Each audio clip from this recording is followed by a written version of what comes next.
दिनैनि दिनावहाय जे सारा बिटिआर ओनसोलाव मानगोनां बिटिआरनि चिफ आरो इउपिपिएल दोलोनि आफादगिरि मानगोनां प्रमद बर' बिथांनि दैदेननाय जिथु सरकार बे सरकार दैदेननायखौ मोजां मोननानै आरो बिथांनि दैदेननायावनो बिथांनि नाजानायावनो बिथांनि जागायनायावनो जिथु सारा बिटिआर ओनसोलाव मोनसे गोजोन थासारिया जोंनि गेजेराव फैदों अनलायनाया जोंनि गेजेराव फैदों आरो गोबां स्किम गोबां मिशन जेरै लन्च खालामनायनि गेजेरजों सारा जोंनि बे बड'लेण्ड ओनसोलनि रायजो राजाफ्रा इउपिपिएल खालामनांगौ दिनैनि दिनावहाय इउपिपिएल खालामोब्ला जोङो मोजां गोग्गो समाज दानो हागोन गोग्गो राजनिति दानो हागोन बे मेसेजआ अलरेडि स्प्रेड जाबाय आंनि समस्थियाव दिनैनि दिनावहाय इउपिपिएल हिसाबै देरहानाया 100% खोन्दो एकदमबारे देरहागोन आरोखि खुनु सन्देह गैया मानास सेरफां समस्थियाव इउपिपिएलआ जे 100% देरहागोन बे खुनु सन्देह गैया दिनैनि दिनावहाय गाबोननि दिनावहाय जों जुदि इलेक्सन डिक्लेयार होयोब्ला केम्पिं खालामाबाबो मानास सेरफां समस्थियारि देरहागोन बे रोखासै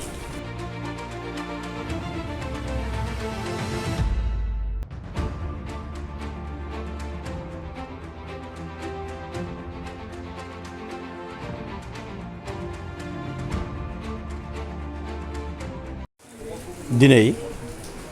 मानास सेरफां ब्लक इउपिपिएल राजनिति दोलोनि दैदेननायाव मानगोनां सुरेश दैमारिनि बिथांनि दैदेननायाव दिनै मोनसे ग्रेट जयनिं प्रग्राम जायो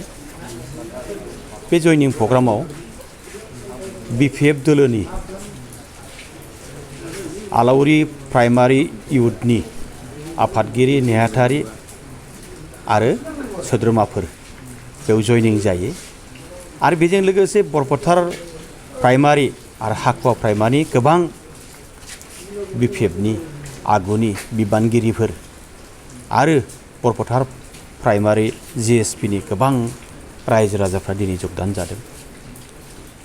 बे जगदान जानायाव मिनिमाम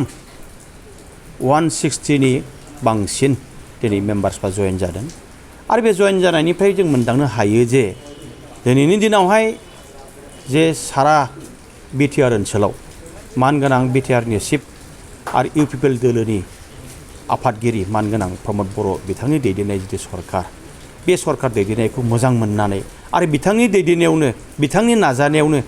बिथांनि जागायनायावनो जिथु सारा बिटिआर ओनसोलाव मोनसे गोजोन थासारिया जोंनि गेजेराव फैदों अनलायनाया जोंनि गेजेराव फैदों आरो गोबां स्किम गोबां मिशन जेरै लन्च खालामनायनि गेजेरजों सारा जोंनि बे बड'लेण्ड ओनसोलनि रायजो राजाफ्रा इउपिपिएल खालामनांगौ दिनैनि दिनावहाय इउपिपिएल खालामोब्ला जोङो मोजां गोग्गो समाज दानो हागोन गोग्गो राजनिति दानो हागोन बे मेसेजआ अलरेडि स्प्रेड जाबाय बेनिखायनो दिनैहाय बे मानास सेरफां समस्थियाव जेसेबां गुबुन गुबुन राजनिति दोलोनि मानसिफोर दंमोन दिनै बहुद जयेन जाबाय आगोलावबो जयेन जागोन आरो अलरेडि गोबां माखासे दैदेनगिरिफ्रा दिनै जयेन जानो थाखाय अलरेडि रेडि दंखासै आरोखि नोंथांनि जे मानास सेरफां ब्लक बेवहाय सानफ्रोमबो जे जयेन जाबाय थानाय नुनो मोननाय जायो दा जेसेबांसो जौखोन्दो सुबुङा नोंथांजों सापर्ट दङ ना बेथ' दुगानाय बायदि जायो आंनि समस्थियाव दिनैनि दिनावहाय इउपिपिएल हिसाबै देरहानाया 100% खोन्दो एकदमबारे देरहागोन आरोखि खुनु सन्देह गैया मानास सेरफां समस्थियाव इउपिपिएलआ जे 100% देरहागोन बे खुनु सन्देह गैया दिनैनि दिनावहाय गाबोननि दिनावहाय जों जुदि इलेक्सन डिक्लेयार होयोब्ला केम्पिं खालामाबाबो मानास सेरफां समस्थियारि देरहागोन बे रोखासै थेंक इउ मोनसे फोसावथाय सनाजों गावखौ समायफ्लेहोनो गोसो गोनां बिथांमोननि थाखाय मोनसे गोजोनथाव खौरां दुर्गा फुजा आरो धनतेरासनि बाम्पार अफार होदों सिबि जुवेलार्सआ नोंथाङा लुबैनाय बायदि सनाखौ सिबि जुवेलार्सआव फैनानै खम बेसेनावनो लांफैनो हागोन बे अफारखौ अक्ट'बर दाननि 31 अक्ट'सिम होनाय जादों नोंथाङा बे सिबि जुवेलार्सआव गोबां रोखोमनि सना आरो डायमन्डफोर मोननो हागोन